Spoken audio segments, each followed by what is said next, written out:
What's up, everyone? This is Pastor Sam, This is Danny. and together, We are exploring. relationships. No? No, this doesn't sound right. Well, Does- that's what the that how podcast it is is? about. Oh.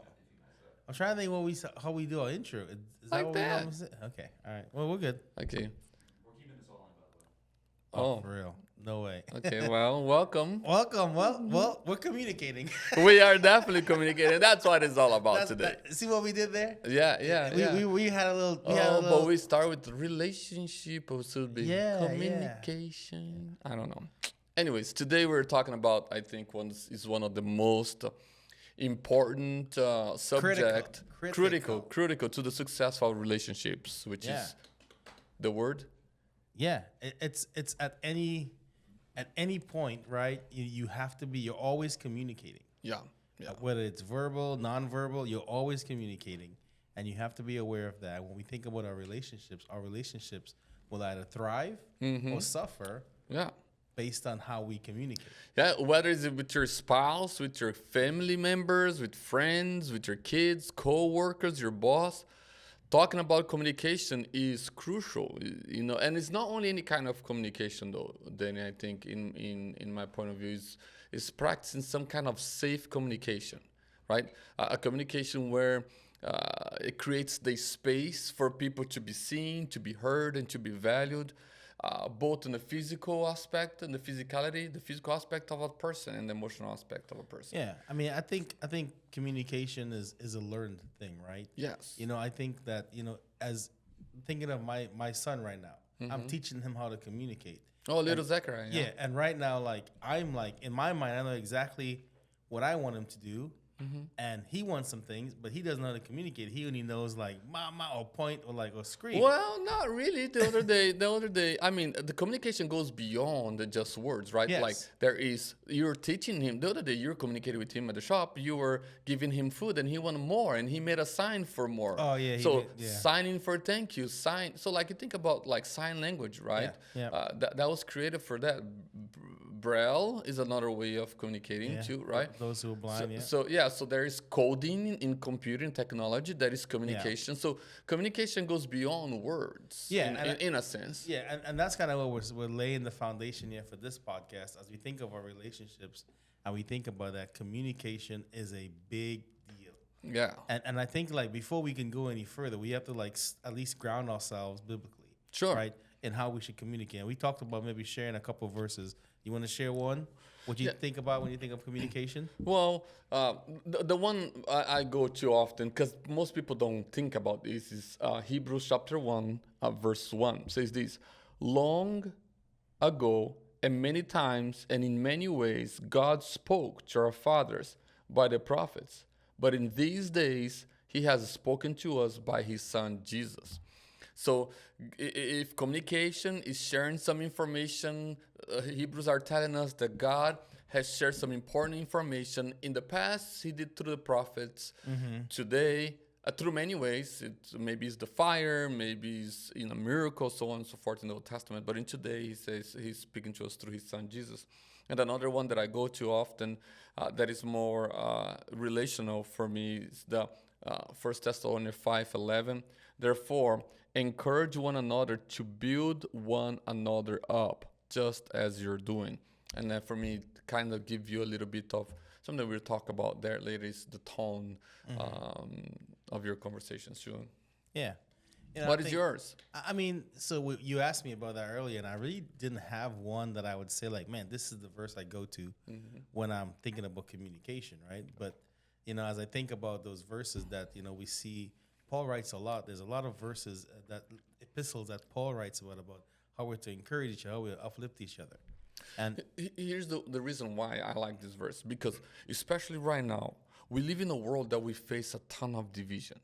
It seems like divisions is growing between families, friends, workplace, even within the community, right? There is this big discontent and disagreement with each other, misunderstandings. That all becomes very polarizing. So I like Thessalonians because of that. Not because it's my favorite, it's just because I'm always trying to say, hey, we need to build people up. We can be building each other up. I think it's good. I think people should anchor themselves on how they live their lives, whether it's communicating, how they treat each other in biblical foundations. Sure. Right? So to me, I was thinking about that. I went to Ephesians 4:29. It says, "Do not let any unwholesome talk come out of your mouths, but what is helpful for the building others up according to their needs, that they may benefit those who listen." And I think about that verse. Our communication should be insightful, should be encouraging, should be uplifting, should be edifying, should be building others up rather than tearing them down. To your point, we live in a world where everyone's trying to tear each other down. Don't know why, but we know why, because there's an enemy roaming the earth. He wants to devour, right? Yeah. So he comes to the things that are good in our life, which is our relationships. He tries to plant seeds of, enmity, seeds of doubt, and then we kind of go down this path where we're no longer communicating when we were before, per se. And then another one I would say, I kind of saw this one. I kind of was like, kind of scary as I'm thinking about this one. It's in Matthew 12, verse 36 and 37. Matthew 12. Yeah, it says, "But I tell you that everyone will have to give an account on the day of judgment for every empty word they have spoken. Oh. For by your words you will be acquitted, and by your words you will be condemned." That's mean, Danny. This is not a mean podcast. That's mean right there. Why are you being a jerk? You jerk. Yeah, I was like, man, that's a tough That's one. a good one. That's a good one. Really good one. But here's where, for me, the Bible gives us wisdom that will help us get the skills that will help us have a well-being in our relationships. I don't know how to maybe make it better. Well-rounded. Yeah, like the holistic approach to the relationship, where the wisdoms that we get from the Bible will help us promote and restore connections. And I think that's, for me, what communication does. It connects individual. The Bible is God's communication towards us. He's speaking to us. It connects with us, right? Prayer is our way of communicating with the Father. So it connects us to God. That's why reading God's word is so important, because you're connecting to God, and praying to God is so important because, once again, you having that connection with God. So for me, conversation is a dialogue. Yeah, right? yeah. We were talking about two people talking at the same time is not a conversation. That's an argument, right? That's exactly it. That's exactly. But I think that's so simple but so profound, because most of the time when someone is trying to communicate something of importance to somebody, they don't have that safe conversation. They are just having at it together at the same time, and that's. It's like, I got to get my point across because you're not hearing me. But you and I were talking a little before we started, and we were talking about a conversation is between two or more people where people are actively listening and someone is actively speaking, right? And when you think about communication, there are barriers that can hinder effective communication, and then there are also things that we can help promote good communication. For sure, right? Yes. And that's what we want. We want to have healthy biblical relationships, right? And part of healthy biblical relationships, one of the key ingredients to that is how we communicate. As we'll be talking about a lot more on this theme of relationships throughout the rest of the podcast, just want to hone back in on today while we're talking.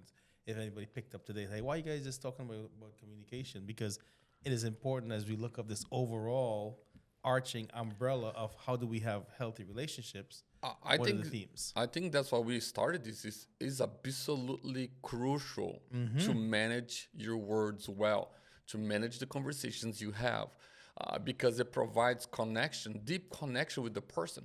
Here's what I think, Danny, one of the problems that I see in the world today. We live through superficial relationships, not meaningful relationships. Most of our relationships are superficial. You know why it's superficial? Because, in my opinion, is because focus on a specific subject or focus. Not only that, it costs us nothing.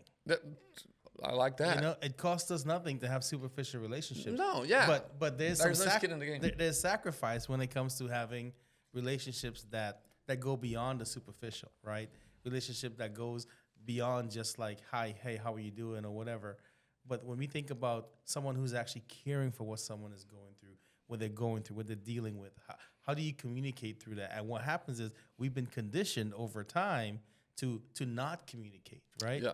And when we don't communicate, then it further adds to this pile of ongoing disunity that we have. If we think of it within the context of friends, or we think about it in context of marriage, context of like a coworker and a boss, there's no communication because there's fear for some reason. Well, and I think that's where, for me, that First Thessalonians, the word encouragement there is important. Superficial, they're on the transition, what you're just sharing. Where for me, when you have more of a when you deepen your relationships, when you deepen the quality of the relationships, that person is inspiring you. It is challenging you in a good way. Not is challenging is into inspiring you to be better, to do better.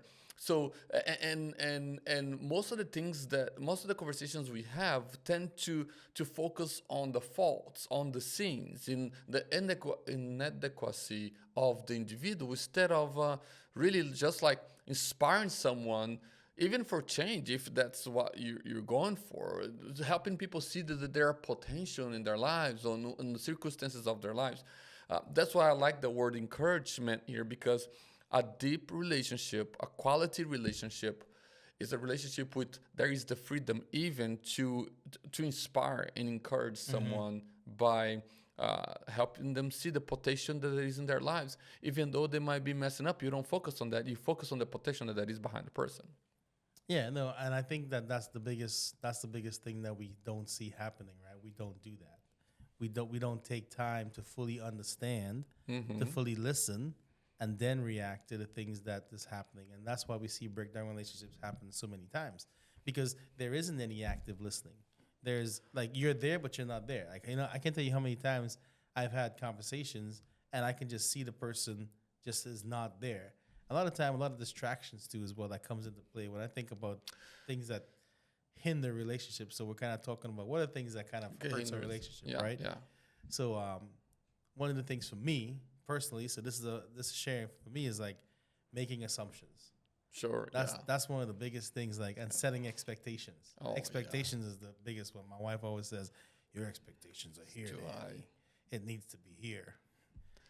But yeah, communication is a critical factor for any success, right? There's a book I read a while back called Crucial Conversations.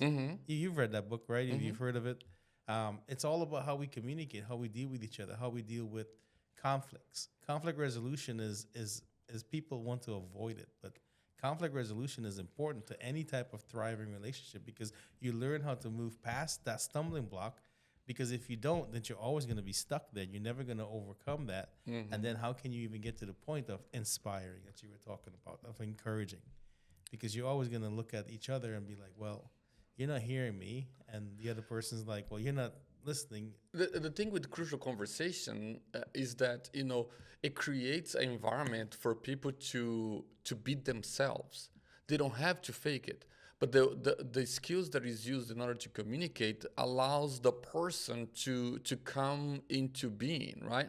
So if you feel unsafe and anxious when you're talking to someone, you automatically play defense. So if you don't feel safe, which is the premises of that book, if you don't feel safe, if the stakes are high, if the emotions are high, and you have no skills to help you navigate tough conversations, then you don't feel safe, right? And so you become anxious and you start playing defense. You shut down. Maybe you say you're talking and the person is talking, but you're not here because you completely shut down. You're no longer there. So real communications, as you're saying, is not only about avoiding conflict. It is being able to pass the conflict by respecting someone and being able to express yourself completely. And I think for me, that's what communication really is. Communication is the process of sharing yourself verbally in ways that your spouse, friends, co-workers, boss, both understands and accepts who you are. They don't have to agree with you. They don't have to agree with you, but they don't have to agree with what you're sharing. But they need to understand and respect and accept what you're saying. And studies show that those people that communicate well frequently, they're more satisfied in their relationships, in all kind of relationship. And so when you are able to express yourself verbally, non-verbally, just fine with someone, and you feel safe, feel valued, cared, and known there, or seen, heard, and valued, then I mean, it just makes you help you thrive as a person, which is inspiring you to be better and to do better within that relationship. Yeah, so let's transition a little bit and talk about like what are some things that you see that can cause a breakdown in relationship when it comes to communicating. The common things, like maybe things people already know about, but sometimes you got to say it out because you got to acknowledge the elephant that's in the room, right? Well, I mean, there is. I mean, we're gonna be here all day talking about things that hinders relationship. Do you know one for me? One of the things that really breaks down communication, in my opinion, I have seen as a pastor. I have been in many meetings with couples or friends or church members or even community members where people they just shut down. They just stop expressing themselves verbally or non-verbally, and it is not what people say that gets them down. It is how they say it. Oh, yes. Tone. The tone.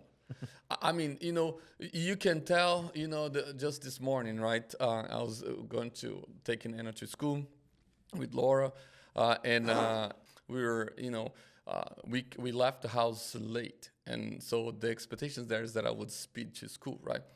But I was ready a long time. I was ready for 10, 15 minutes. Well, I was on my phone to be more, I wasn't sitting on the couch on my phone while the ladies were getting ready. But we got in the car and then I was like, Dad, you got to go fast because we're late. And the tone came negative. It's a negative tone, right? It delivered with a negative tone. And it triggers different reaction in people. Yeah. Right? And so what I heard was, we are late because it's your fault. But because that's exactly what it was. Like, right? Like the tone of her voice was negative, and I felt she didn't say it. But I felt like she was blaming me for being late. And I was like, excuse me? I've been waiting for you two for 10 minutes. It's not my fault that you were late. Right? My tone didn't help it either. Right? Yeah. And then there's two people playing defense because what? Because of the tone. It's not even about what was... The fact was right. Both facts is true. We were late, and they were the one who was late. But there's if it was said differently, not negatively, if the tone was different, that would have spared me some frustration this morning. No, I think you're right. I think, a lot of times when we communicate, and as you were saying that, I was thinking about, like, you could even misinterpret that, too, on different platforms, right? You think about, like, a text message. That's one of the biggest things. Yeah, I hate text messages. Emails, I hate emails because like, people can't hear the tone. You can't hear the tone. And then you can interpret it any way you want. Yeah. And then you sit there and you're like, well, I didn't mean it that way. That's why it's still, even though we have all these different technology and how we communicate, right? I still think it's important that we acknowledge, like, the sit downs, the communication, and then also acknowledging. So one of the things you talk about was avoidance, right? You talk about so how do we engage that? I think we have to have conversation with compassion. A lot of times we don't do that. That's important. We come in conversations whenever there's two people resolving a conflict, right? Coming to the table to have this discussion per se. Each person is coming with a preconceived idea of how the conversation is going to go, right? Most people come to the conversation with the end result already made up on their mind. Yeah. They're not active listening, which is one of the things you have said. Yeah. That is a crucial part of conversation is active listening. Yeah. Right? Putting away the distractions. Being focused, being present. You know how many times I've been told by my wife, hey, you got to be present, like, because you're not there. You're there, but you're not there. Like, what are you thinking about right now? Because, our mind is programmed sometimes to think about, there's this thing that we talk about today, and it's a plus in the business world. Can you multitask? Oh. Right? People want to multitask. That's a great thing, but guess what happened? You're multitasking everywhere else too. And where you should be engaged. And I think, communication is a learned thing, how you teach. I was talking earlier about we're teaching Zachariah how to communicate, right? How to ask for things because right now he's just screaming when he wants something.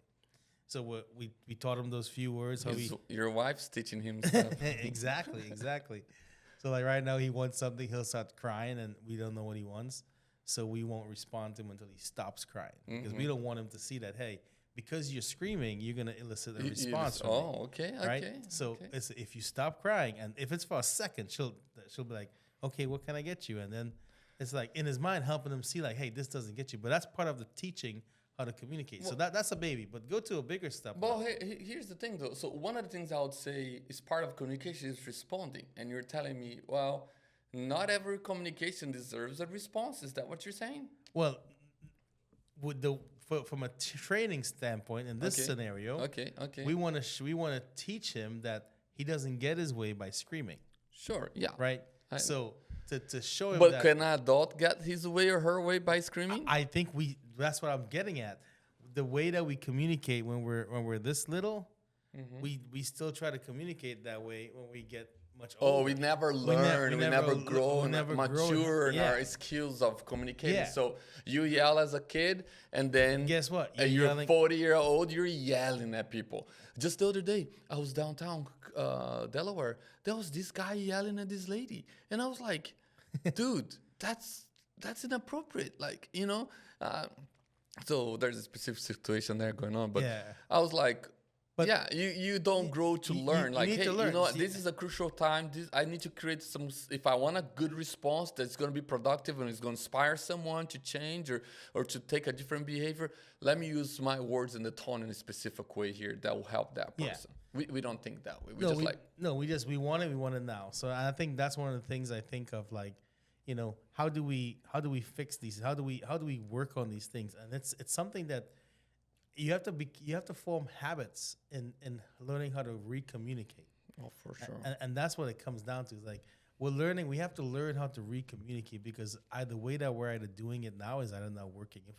If you're looking around at your relationships right now that you have, and you see that, hey, these relationships are not, they're struggling, they're hurting, there's no giving in the relationship, there's only take.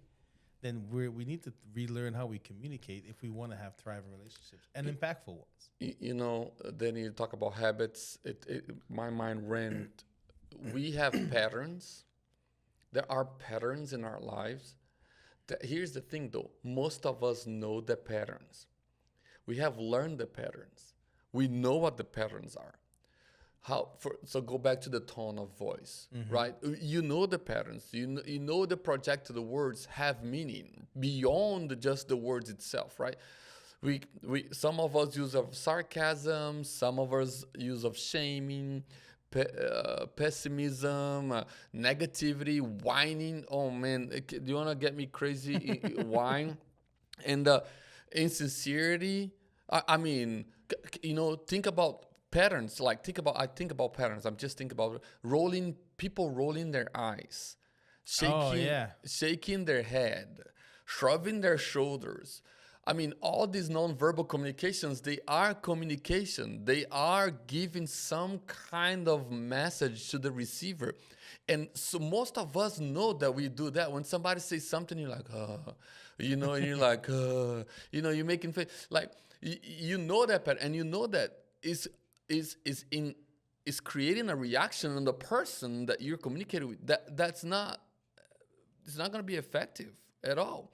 So I think we need to learn, to your point, we need to learn the patterns, the habits that are good for us, and then apply them to our life as in communication. But then learn also the patterns of things that are just not good that we do, like I was just saying, whining, sarcasm, and so on and so forth. And then pessimism, and then go on and say, hey, I need to stop these behaviors in my life, these habits in my life. I need to stop this pattern and pick up some new patterns that will help me grow and mature in my communication skills. Yeah, I think everyone needs to recognize what their communication style is. Oh, right. For sure. I think that's the first step. How do I communicate? And then also, to your point, in those examples, how other people around us communicate. Because sometimes it's as simple as that. Like in the business world, they do these things called Myers-Briggs, right? Where they can tell you if you're an introverted person or if you're an extroverted person.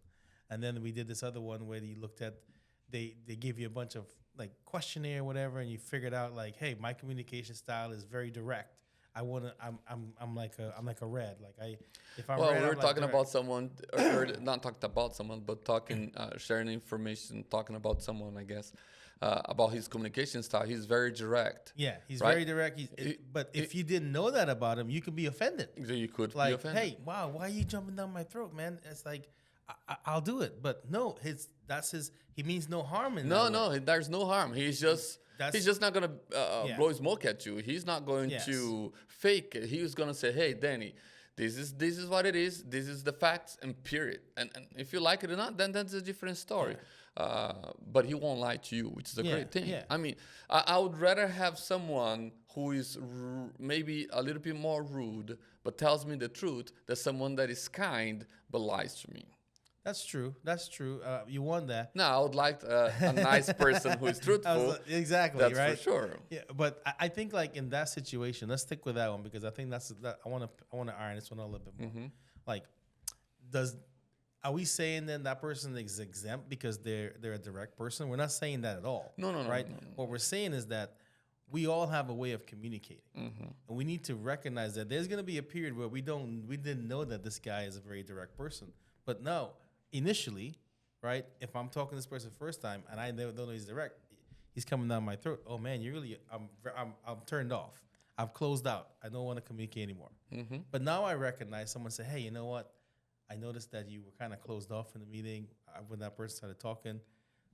He's not like that. I think there has to be a time frame where there's that understanding, like, hey, listen, this is how I didn't mean it this way, and that comes back to humility, right? This is something that we have to recognize that in our communication we have to be humble as well. We have to, even though someone has a communication style, it doesn't excuse them from being a jerk, doesn't excuse them from being not holding their end of the bargain in a sense. But I think once you understand, once everybody kind of comes and recognizes that, hey, I communicate this, you communicate this way, I think it creates space for us to each communicate and each communicate in a healthy way. We did a book, this is more marriage based now. We did a book called, I think it's called Relationships, but the book, it talks about using blue and pink megaphones. Okay. How men communicate with blue megaphones and women communicate with pink megaphones. Oh. And the funny example in the book I think was a guy says, "Hey, a woman says, hey, I don't have any clothes," and the guy was like, "Oh, you just gotta do laundry," right? Because it's blue megaphones, hey, no clothes, so you gotta do laundry. But she said, "I gotta go to the store and buy clothes." Oh, yeah, So two same message, same message, different. two different meanings. So Yeah. so how do we interpret those things? So I think, well, we're getting off track now. Well, when earlier what you were talking about the exchange between individuals, I think it only happens when there is this little word that I think it is important that we have lost it a lot in the 21st century, which is respect for the other person. And to respect someone, in my own personal definition, is to listen, and to understand what that person is. When you listen and you understand and you pursue understanding, not being right, not your voice to be heard, like at first, it's just like listening and understanding, it creates respect. It creates that real estate. I call it real estate. Yeah. Or I don't know how you got, people gives you a lot more. The boundaries between you and that person grows. Here's what I'll say. This is what I'm saying. If you just met someone and that person is rude, you give them no real estate. You gave no benefit of a doubt. You call them a jerk, and that's who they are. That was your first interaction with that individual. But if you come to know that individual more and understand that person, so if you listen and you understand that person now, you start to respect that person. Now that person can be a jerk in your presence, and you don't think that person of a jerk anymore. It just expands. That's who they are. Yeah, you just understand. No, I'm not saying that they are right. I'm just saying respect, it is important when it comes to communication. I think people have lost it, especially when it comes to couples. Couples have lost respect for one another. You know why? In my point of view, it's because of judgment. It's because they are looking at each other and pointing the fingers, right? And effective communication in marriage must include all kind of information. You need to talk about all kind of things, maybe finances, personal schedules, maybe childcare, but your spouse also needs to have that daily exchange with you about what they need on emotional and a physical level. That I think because we lost that respect, we don't give person that no longer that opening to share those most intimate things that they need in their lives. Yeah, and Does that make sense? Yeah, yeah. I think there's a lot of assumptions there too as well when you in that regard, right? Assuming things, but I do think that we have lost the art of communication in the sense of that where we feel like if we're communicating, we're always talking. Right? Yeah. Communication is more about listening, to your point you were saying, then responding. Right? So I think that the more that we can practice those things and know that, like I said before, it's a thing that we have to learn. You don't wake up one morning and just become a great communicator. No. Or an effective communicator, right? You add things as you go. Like, hey, in this relationship, I learned that I need to listen more. In this relationship, I learned that I need to be able to, be able to encourage, be able to speak, and just share because people want a response. Like, hey, I hear you. Yeah. I see what I may not understand exactly all that you're going through, but I hear you. And when it comes to marriages and stuff like that, and you're going through things, there's a lot of avoidance, right? Of trying to avoid to have the conversation because we don't want to have, because most of arguments. us cannot clearly communicate, clearly express ourselves without attacking someone. I look at my own personal life and my marriage and my parenting and even here at the church, right? Like it is very hard to clearly communicate without attacking, without pointing the fingers. It's very hard to communicate willingly trying to find common ground between you and the individual, right? So many times you don't value people. We value ourselves, our thoughts, our ideas, our opinions more than we value somebody else. So when you come with all those, the lack of empathy, this idea of attacking people and not willing to find a common ground, but you just want to win,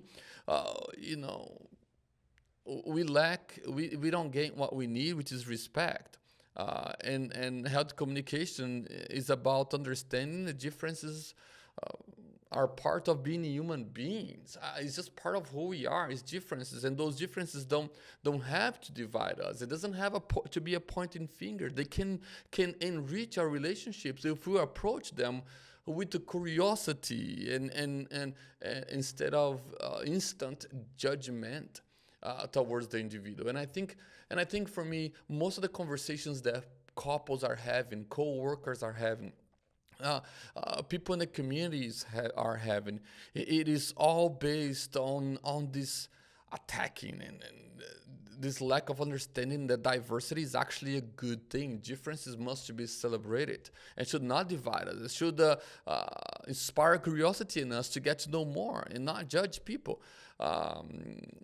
Like I mentioned earlier, we're living on a time where division is everywhere, right? Political, social, cultural, and then puts all of our relationships under stress, and we are all always like on the edge, like, oh man, whether it's your family, neighbors, co-workers, it doesn't matter. Disagreement escalates to sometimes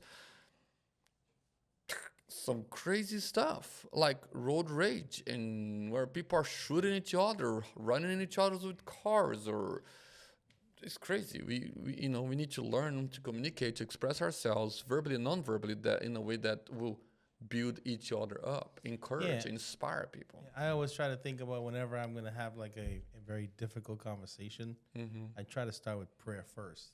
Like, just asking God to give me the words, give me the words to say the right things, to give me the ears to hear and help me to navigate these conversations. Because a lot of times when a relationship gets to that point, you need to have some type of mediator, right? Which is kind of like the last thing we'll say, like when it comes to communication and when it comes to relationships, and it's kind of to the point where it's beyond you, then you need to seek professional help, right? Yes, yes. And So you get in here into some practical ways Yeah. you can enhance your communication skills. So the first one being prayer. prayer, yeah. Right. So it's a practical one, the first practical one. I think We need to be if we First need to be Thessalonians praying. right, pray Yeah. without ceasing. Yeah. Christians should be praying at all time. Any conversations we have should be bathed in prayer. One of the things that I think sometimes we lose our minds is that when we're having conversations, we don't think God's watching. Yeah. Right? He's distracted. He's watching TV and we're having this conversation. So like, if we had that in mind at all time, pray without ceasing, and God is always present, I think it might change the words we use Absolutely. and the tone of the words we use towards people. I think of it as the same way, like whenever we go to God in prayer, we always come to this like, That's you know. But when we talk to people, we're like, we're ready to fight. We got the claws out. We want to get. And the whole thing about it is that we have to get our way. And sometimes getting our way, and you lose the battle in the sense that you've lost a relationship. That's not what God has called us to. He's called us to uplifting each other. We're doing quite the opposite. So prayer, right? So what was the second one you just said? I forgot. Oh, dang. You weren't listening. Because I was thinking, you're going to the practical parts of it. Okay, good. So the first one was prayer. Prayer. The other one, I think one. So let's bounce back and forth. I think it's something you said earlier, and I'm gonna steal it from you then and say this is mine. It's all good. I think practice active listening, Mm-hmm. right? What I was not doing to you a few seconds ago. This means mainly really focusing on what the other person is saying rather than preparing the answer, the response while the person is talking. Like just taking it all in. Take it in, process it, and then respond. Yeah. No, I think you're absolutely right with that. You know, there's so many times we're not actively listening. We're not actively engaged because we're too distracted, right? Like even right here, like how many times have I looked at my computer? You know what I'm saying? Oh, sure. We're always distracted. But know that, you know, sometimes while we can do that, we have to come back and have to make eye contact. Always be talking. I would say like the one thing is another practical step to do is like managing emotional response. Oh, right. Okay. I think a lot of times we have an emotional reaction. Mm-hmm. And sometimes it's not great. We have these outbursts. We have these thoughts in our minds where we have all these stresses that we're dealing with. We're at work or whatever. We're doing all this stress. We come home and someone says something to us, and that's the straw that broke the camel's back. Mm-hmm. And then we unload, right? So we need to be careful in how we manage that. We need to be able to be when our emotions are running high. We need to be able to take a step back, cool down, practice deep breathing, take deep breaths. And agree on, you know, hey, you know what? I need some time to really get myself together. Can we come back to this conversation at a later point, right? But you can't avoid that, though. You got to come back to it. And a lot of times, I've done that a lot. I say, hey, you know, I need time to talk, but I don't want to talk about it, right? Anymore, So, so since you're talking about emotion, for me, one part of that helps people communicate on the process of growing their communication skills, showing empathy. Even if you don't agree with what the other person is saying, I think trying to see the situation in their perspective will go a long way. For me, empathy is key. It's key in making people feel understood, making people feel like they are being respected, that their words does have meaning and has value. That you are paying attention. You're not active listening. You are controlling your emotions to the point that you're like, I understand. I can see your point of view. I might not have to. I don't have to agree, but I understand and I value what you're saying. Yeah, I think one of the things too is when you kept saying the words as you were talking. Right. Mm-hmm. You have to make these I statements like, hey, I understand what you're going through. I need some time. A lot of times we say, hey, you. That's well, that's most how the conversations go. Exactly. So I think when you talk about the empathy, it's like, hey, I understand what you're going through. I understand what's going on. We need to work through this. But I think, you know, as we talk about those things, another thing that is important in the conversation and building relationships is having honesty. Mm-hmm. A lot of time we're not honest Man, I got this tickle. Start over. It's honesty. Honesty is critical. Having integrity in how we talk, right? Honesty is the cornerstone for good communication, but it should always be delivered in love. For sure. Right? Because sometimes you want to be honest, people use that as an excuse. Well, I'm going to be honest, and I'm going to tell you exactly how I feel about you. That's exactly all. But you have to be doing those things in love. Speak truth in love. And sometimes you have to know the person before you can, like when you want to come with those conversations. Oh, yeah. You have to be careful. and most people don't come prepared for a conversation, right? Like sometimes one of the reasons, so it might be a little bit conniving here or maybe, but sometimes if you're going to have some tough conversation with someone, prepare yourself for the conversation. Prepare yourself beforehand, like, learn some breathing techniques. Have some already points that you think it is important for you to make in the conversation. Most of us are not, we don't prepare ourselves for conversations, especially crucial conversations that matter. In our marriages, we walk into them like recklessly, and we wreck everyone in the process, and everybody's just like laying around shot and hurt, and there's nobody with life because everybody has been shot. So I think it is so we need to prepare ourselves emotionally, mentally, physically, even with the words, paying really good attention with the tone. And so preparation is key for me when it comes to some tough conversation you have to have. If it is with your spouse, if it is with your kids, with your boss, don't just walk into that conversation. Be prepared. Prepare yourself for that. Yeah, I think having those conversations with compassion, which I kind of touched about earlier, is, we got to create safe space to have open dialogue. Sure. We have to be able to reassure each other, like, hey, listen, the goal here is resolution, right? It's not conflict. And that should be all of the conversation that we have, or relationships that we have where we are experiencing those things, is to pursue resolution.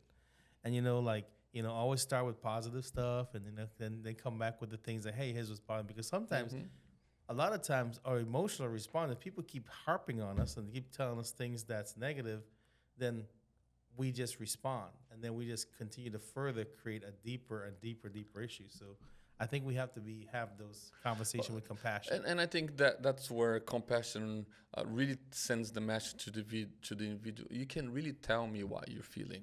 It's okay. It's okay to be vulnerable with me. I love that. I think as we're coming to a close here, I think being patient and take breaks if needed in a tough conversation. I think a lot of people get into it and they just have at it. And they know there's a time that they needs to stop, and they don't. And so I think it's important for a conversation to go smoothly, to have some time when you feel like it is getting heated. Somebody has to exercise self-control and say, you know what? It's time to breathe in, breathe out. Let's give it a pause. Let's give it a pause here. Let you do. Let's just think about what we were saying and what we were doing, and then come back to the discussion when we're both ready to have that discussion. I think being patient is important. Another one is set aside distractions. I think we kind of talk about that a little bit throughout this. It is important to set aside all the distractions and to for that conversation. And I have three things here fast. Take one issue at a time.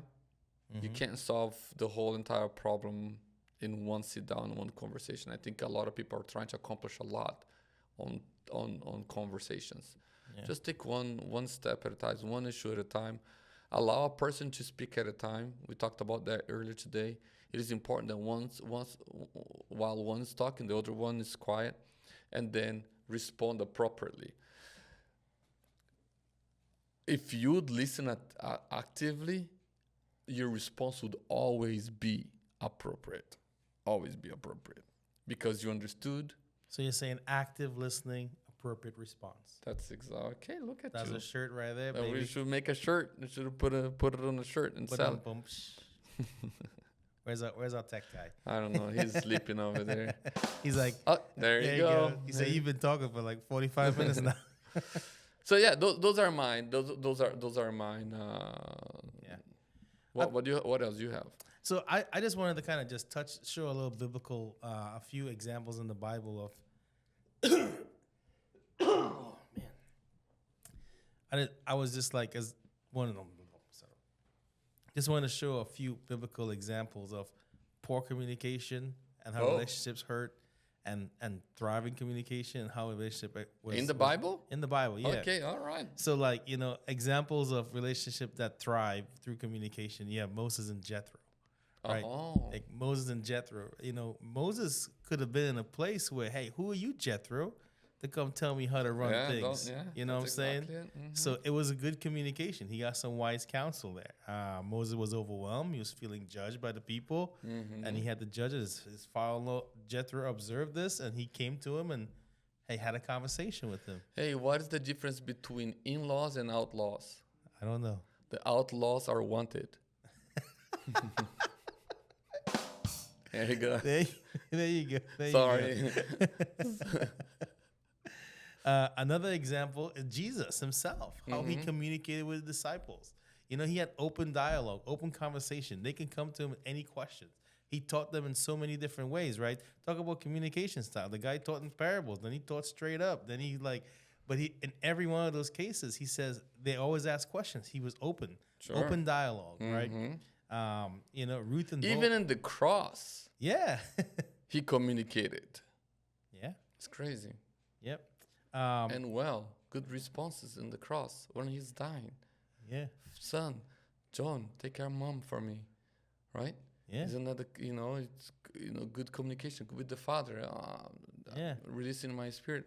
I mean, appropriate responses. Yeah, because he understands the circumstances. Well, the relationships with the disciples thrive because of Jesus and how he communicated with them. He had intimate communication with them, which empowered them to spread his teachings even after his resurrection. So if you think about that, how he communicated with them, how he dealt with them, his communication and what he wanted to accomplish was also propelled even further down. That's crazy. That's cool. I like that. That's really good. Think about Ruth and Boaz. Very honest and respectful communication. Ruth and Boaz. Yeah, right. I know what you're getting into it. She's laying down his feet in the middle of the night. You're nasty. He responded with integrity and respect. He communicated. Think about motivational people. Nehemiah. Okay. Nehemiah and the people of Jerusalem. Building the walls and communicating well, giving people specific tasks and communicate how it's getting done. And how you communicate helps share the vision, communication, sharing a vision for people. Yeah, exactly. That's perfect. Yeah. And one more, this Paul and how he spoke to Paul is a jerk though. Well, this is Paul, not Saul. I don't know. Have you read 1 Corinthians? It's pretty tough over there. But his farewell letter to the Ephesian elders shows how heartfelt his communication was and how he talked about strengthening those relationships. He recounted the time that he spent with them. He reminded them of their mutual commitment to Christ. So that's the one thing I want to kind of hone in on to here as well. Like, regardless of all of the things that we talk about here, all of the relationships, all the communication stuff, everything is about our commitment to Christ, right? Yes. And if we're committed to Jesus, what Jesus is committed to, he's committed to seeing everyone be in a state of redemption, redeemed. Yes. So every conversation that we have, every relationship that we have, every way that we, is to help propel that. So that's what we want, is about being committed to Christ. And our relationships and our conversations should also be showing that. Well, and I said it in the beginning of this, something to the effect that we gotta get some wisdom from the Bible, because the wisdom of the Bible helps promote and restore connection, right? And I think that's what the gospel is about. The message of the gospel is about. Is the skillfulness, the skill of communication within the relationship between God and us, that God communicated to us, that promoted in us restoration in connection with him, right? And so I think that's what the communication is, at the core of who God is, at the core of what Christian faith is all about, right? It is about listening actively to the words of the Father, understanding it, and applying to our lives, because he does the same when we pray. Yeah. Right? So is that the communication is at the core of being a follower of Jesus. It's important that followers of Jesus learn to communicate as the Father has communicated with us, with integrity, with honesty, listening, valuing people, being open to different point of views, but understanding the point of view that you hold on to, and living by your convictions. You can do all that and much more with the skills that the Bible teaches us in communication.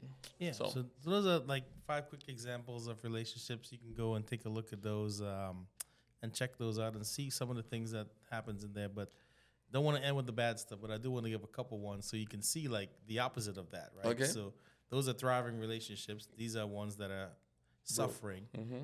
Adam and Eve, just a breakdown in communication with God. Yeah.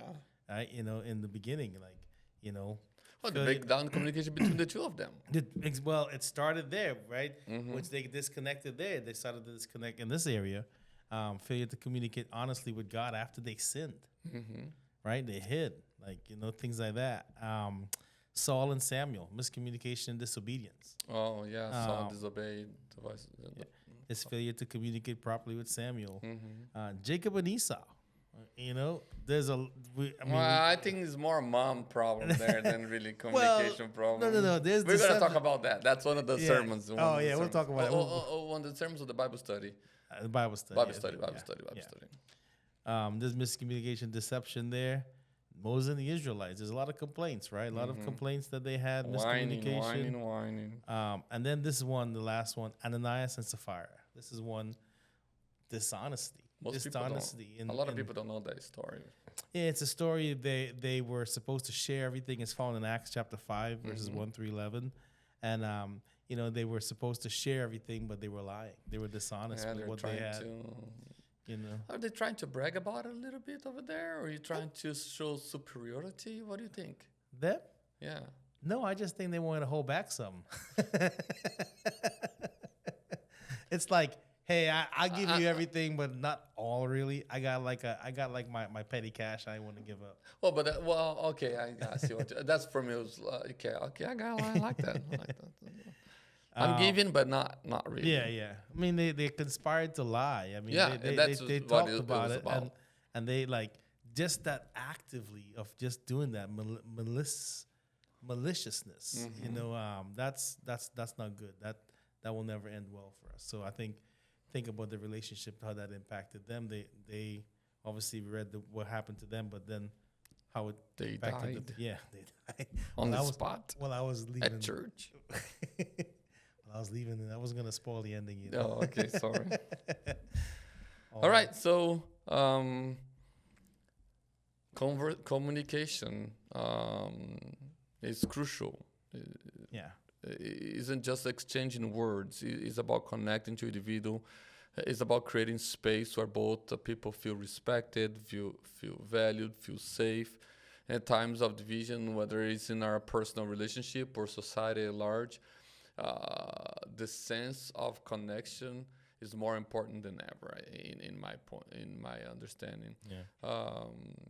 So I'd say the next time you see yourself on a difficult conversation, take a moment and ask yourself, is this a safe dialogue that I'm in here right now? Am I helping the other person feel seen, feel heard, feel valued?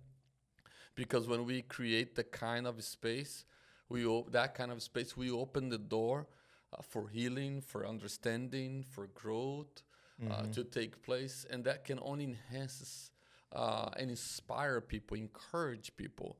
So communication is the foundation of relationships, and it's important. Yeah, I think, this is my last thing as we kind of wrap this one up, put a bow tie on this one, is, you got to speak kindly and lovingly. In all words, build each other up, don't tear people down. Speak truthfully. I talked about this earlier. Honesty is the cornerstone of being of any communication. Oh, yeah. Speak wise. Listen more, think before you speak, and use words that promote peace. And then lastly, guard your words. Avoid harmful speech. You know, guard your words carefully, because all words have the ability to tear people down or to build them up, to harm or to heal, right? So what are we doing out there? We have to be able to be wise, be attentive. There's all these things. There's so many things in relationships. We haven't even touched the cusp of all the things that you can apply.